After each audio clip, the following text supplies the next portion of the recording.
first place, come play with me. You want second place, go somewhere else. Like I would watch Magic play. I'd watch Michael play.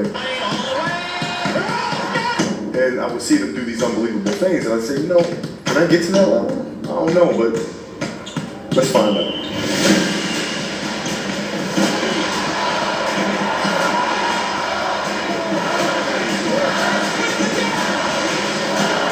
That's why he's the best player in the game. Everything was done to try to learn how to become a better basketball player. Everything. And so when you have that point of view, then literally the world becomes your library to help you to become better at your craft. So because you know what you want, the world's giving you exactly the information you want to become better at it. Because you know what you're looking for. So many guys tell stories about your work ethic. Yeah. What was really your work ethic like, and for how long did you stay disciplined? Well, I mean, every day. I mean, since 20 years. It was an everyday process, and trying to figure out strengths and weaknesses. For example, jumping ability. Man, my vertical was a 40, wasn't a 46 or 45. My hands are big, but they're not massive. Right? So you got to figure out ways to strengthen them, so your hands are strong enough to be able to pound the ball and do the things that you need to do. Quickness, I was quick, but not insanely quick. I was fast, but not ridiculously fast. Right? So I had to rely on skill a lot more. I had to rely on angles a lot more. I had to study the game a lot more.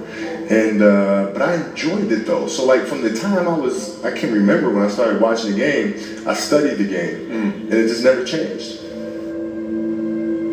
It's a good separation for me, emotionally, to be able to put myself in a place where at practice or when I'm training or during games, I switch my mind to something else. I switch my mode into something else, right? For me, it's the equivalent of Maximus Decimus Meridius in Gladiator picking up the dirt, smelling the dirt, it's go time, right? So that was my mental switch. It was like an actor getting ready for a film. You gotta put yourself in that cage.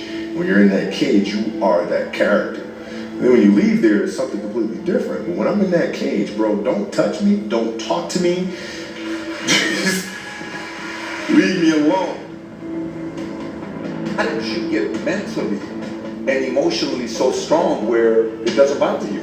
Well, you got to look at the reality of the situation. Like for me, it's not, you kind of got to get over yourself.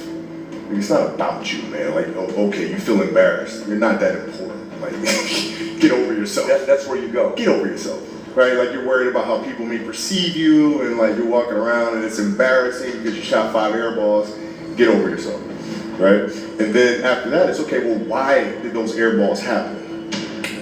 Got it. High school, year before, we played 35 games, max, right? Week in between, spaced out, plenty of time to rest. In the NBA, it's back to back to back to back to back to back to back. I didn't have the legs.